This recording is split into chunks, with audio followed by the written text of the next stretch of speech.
What if I told you that the most powerful banking entity in the world was laundering money, and that its corporate bureaucrats go to great lengths to make sure that their illegal activities are never discovered?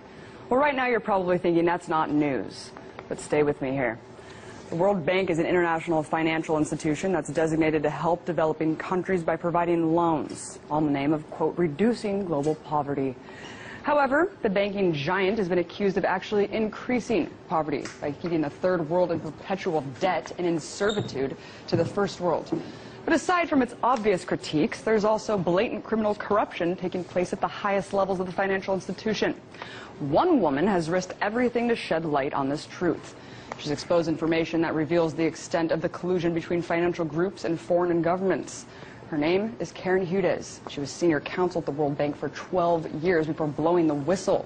She's joining me now to talk about her experience and what it all means for the rest of us. I'm joined by Karen Hudes. Thank you so much for coming on, Karen. Thanks for having me. So could you briefly explain what the impetus was for you to speak out? What did you see? I was a lawyer, and I saw securities fraud. I saw financial information that was not being disclosed to $180 billion worth of bondholders. It was my job to make sure that the financial statements were correct. So first, I reported it up the corporate ladder to the audit committee. When that didn't work, I went to the U.S. Treasury Department. And when that didn't work, I went to the U.S. Congress. Senator Lugar wrote 3 letters to the World Bank saying, don't fire this lady. And they promptly fired me. This means that the U.S. Congress does not have the information that it needs. So they stuck with the problem. After I was fired, 3 senators asked for a GAO inquiry into the corruption that I was reporting at the World Bank. Senators Lugar, Leahy, and Bai. Walk us through what exactly, where was this money being laundered, to whom? The money was going every which way because anybody that reported misconduct was fired. So in one case, the borrowers were being overcharged. In another case, I was reporting corruption in the Philippines. $900 million worth of money that should have gone to fight poverty in the Philippines instead went to a corrupt man, Lucio Tan, who was in default on his loans. Philippine National Bank went into default. There was a run on the bank. Philippine National, the investment company tried to bail out the bank for $500 million. And then the board was lied to. And my story is about trying to uncover the cover-up. The cover-up went all the way to Congress, and then it went to 188 ministers of finance. So this is corruption in the entire world. And until it's set straight, what we're going to have is we're going to have a currency war. So you think that this was just a microcosm of what's happening across the entire institution? You just saw one aspect of this kind of laundering. It wasn't just me. There's a group of World Bank whistleblowers. There's one of us from the United Kingdom. There's one of us from Mexico. There's one of us from India. There's one of us from Ethiopia. And we're all reporting the same thing, corruption from top to bottom of that institution. The money's going every which way, but where it needs to go to fight poverty. And so you said that you were kind of stifled. You went to the government, and then you had a couple senators on your side, congresspeople. What of the corporate press? You said that you continuously tried to go to them with this story to cover it, and you were shunned as well. Absolutely, and the reason why I found out, it's because the corporate press is owned by one mega conglomerate. All of the financial institutions in the world, just about, are part of this scheme to rip off everybody, every single citizen on this planet. That's what I'm talking about. And it's not just my idea. There was a very accurate report on this from the Federal Institute of Technology in Zurich, Switzerland. 3 mathematicians looked at accurate corporate data on 43,000 transnational companies, and they reported that through very clever interlocking corporate directors, these groups managed to grab 10 times the power than they otherwise had in their finances. So they own 40% of the assets of all of the companies traded on the capital markets of the world, and they own 60% of the earnings for every year.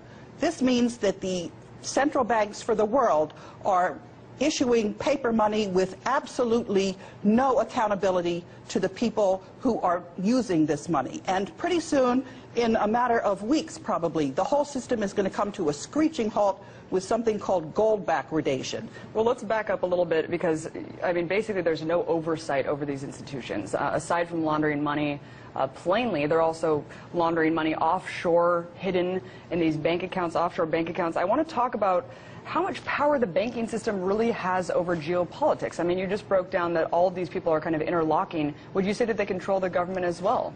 Absolutely. What I have documented is state capture. I tried to have information go to the voters before the presidential elections because Robert Zellick was Mitt Romney's National Security Transition Planning Chief.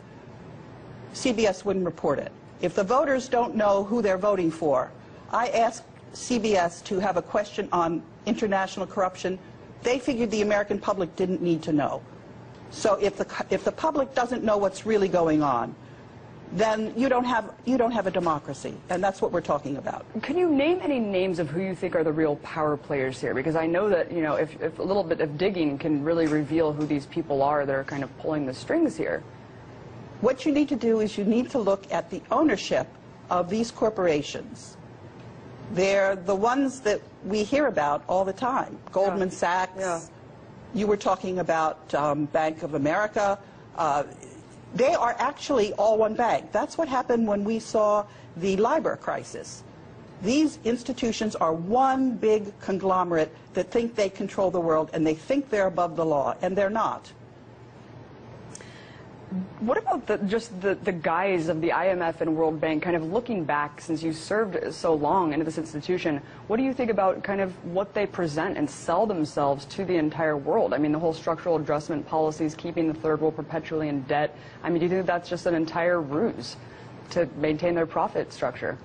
I think these are institutions that, if they're cleaned up, can do a lot of good. They can provide a basis for a peaceful transition. It's very clear that we need to have some regularity in our international financial system. We need what we certainly don't need is a currency war, and that's what we're on track for, unless and until we start to get to the bottom of this corruption. And it's very simple, actually, to do, because most of the people know that the corporate media, 70% of the Americans in a recent Gallup poll, distrust their media, because it's owned by these banks. Karen, to wrap it up, why do you think that whistleblowers such as yourself, obviously exposing this massive corruption within these financial institutions, are not incurring the full wrath of the state as we see as somewhere like Edward Snowden or Bradley Manning? That's a very interesting question. I think it's because we have the people behind us and enough people know about us, and because we're working together.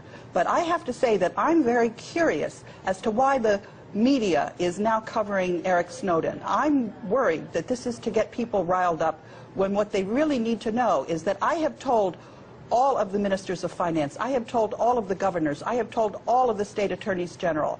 I bought a bond and I had a lawsuit, and 188 ministers of finance settled my lawsuit. It's Eric Holder who's holding up the settlement of my case. Well, I won't deny that we have some criminals in the government. Karen, thank you so much for coming on. We'll definitely be following your case and covering it as it develops. Karen Hedges, former senior counsel at the World Bank. Appreciate it. Thanks for having me.